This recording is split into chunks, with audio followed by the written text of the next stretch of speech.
Assalamualaikum warahmatullahi wabarakatuh.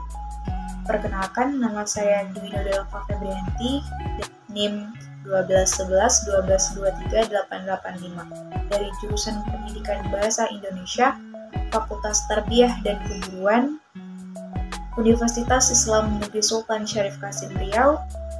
Video ini dibuat untuk memenuhi tugas pembelajaran administrasi dan supervisi pendidikan.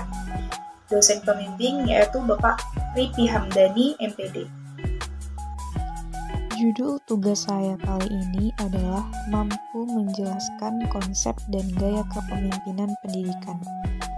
Di antaranya yaitu ada konsep dasar kepemimpinan pendidikan dan gaya kepemimpinan kepala sekolah. Mampu menjelaskan konsep dan gaya kepemimpinan pendidikan. 1. Konsep dasar kepemimpinan pendidikan.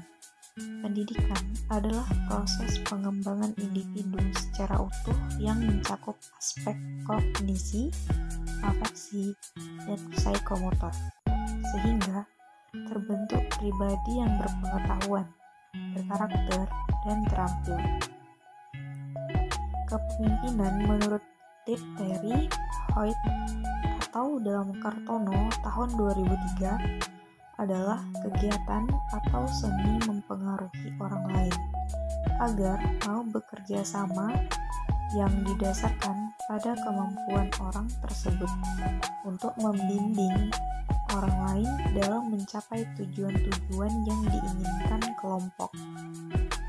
Kepemimpinan pendidikan itu juga suatu kemampuan dan proses mempengaruhi, membimbing, mengkoordinir, dan menggerakkan orang lain yang ada hubungannya dengan pengembangan ilmu pendidikan dan pelaksanaan pendidikan agar kegiatan yang dijalankan dapat lebih efektif dalam pencapaian tujuan-tujuan pendidikan dan pelajaran.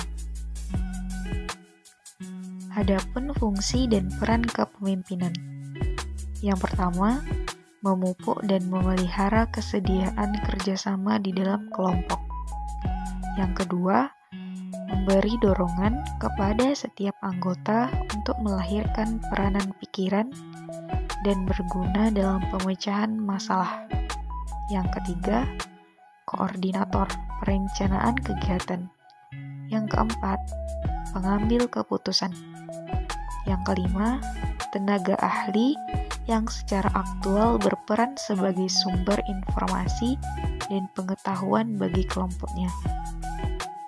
Yang keenam, berperan sebagai arbitrasi dan mediator dalam menyelesaikan konflik atau perbedaan pendapat. Yang ketujuh, berperan sebagai teladan. Yang kedelapan, berperan sebagai simbol dan identitas kelompok. Dan yang terakhir ada berperan sebagai pembenar. Ada juga tugas fungsionalnya, yaitu dapat meningkatkan kualitas pembelajaran, meliputi program pembelajaran, dan perumusan metode pembelajaran yang dipilih, melakukan supervisi dan evaluasi pendidikan. Selanjutnya yaitu merencanakan alokasi waktu pembelajaran, mengkoordinasikan pengembangan dan implementasi kurikulum, dan proses pembelajaran. Selanjutnya, mengembangkan dan meningkatkan kualitas materi pembelajaran. Selanjutnya yaitu melakukan pemantauan kemajuan belajar siswa. Selanjutnya yang kedua, gaya kepemimpinan kepala sekolah. Terkait pengertian kepemimpinan sekolah, ada baiknya juga kita melihat macam pengertian kepemimpinan kepala sekolah menurut para ahli, yaitu diantaranya ada menurut Sutopo dan Sumanto 1984. 1. Kepemimpinan adalah suatu kegiatan dalam membimbing suatu kelompok sedemikian rupa sehingga tercapai tujuan dari kelompok itu, yaitu tujuan bersama. Selanjutnya, menurut Kartini Kartono 1992-49 dalam bukunya Pemimpin dan Kepemimpinan, mengemukakan definisi kepemimpinan dari berbagai tokoh, antara lain George R. Terry menyatakan kepemimpinan adalah kegiatan mempengaruhi orang-orang agar mereka suka berusaha mencapai tujuan kelompok. Selanjutnya, menurut Ordway Tate mengemukakan kepemimpinan adalah kegiatan mempengaruhi orang-orang agar mau bekerja sama untuk mencapai suatu tujuan yang diinginkan. Selanjutnya yaitu menurut T. Handoko 1995-294 mendefinisikan kepemimpinan merupakan kemampuan yang dipunyai seseorang untuk mempengaruhi orang lain supaya mencapai sasaran. Nah, kepemimpinan itu juga merupakan suatu hal yang sangat penting dalam manajemen berbasis sekolah. Kepemimpinan berkaitan dengan masalah kepala sekolah dalam meningkatkan kesempatan untuk mengadakan pertemuan secara efektif dengan para guru dalam situasi yang kondusif. Perilaku kepala sekolah harus mendorong kinerja para guru dengan menunjukkan rasa bersahabat, dekat, dan penuh pertimbangan terhadap para guru, baik sebagai individu dan sebagai kelompok.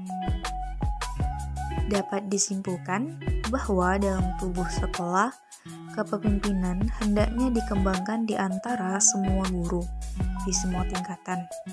Dan semua guru hendaknya berpartisipasi dalam mengembangkan visi dan misi sekolah menghadapi era masa depan.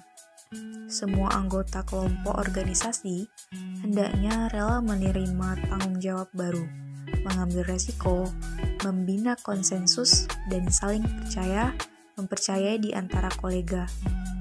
Pemimpin harus yakin bahwa semua orang memiliki keterampilan memimpin yang ada di dalam diri masing-masing, dan keterampilan tersebut dapat dikembangkan. Baiklah, hanya segitu materi yang dapat saya sampaikan. Jika ada salah penyampaian materi dalam video ini, saya mohon maaf karena kesempurnaan itu hanya milik Allah Subhanahu wa Ta'ala dan juga judul lagunya Rizky Febian. Saya akhiri, wabillahi taufik wal hidayah. Wassalamualaikum warahmatullahi wabarakatuh.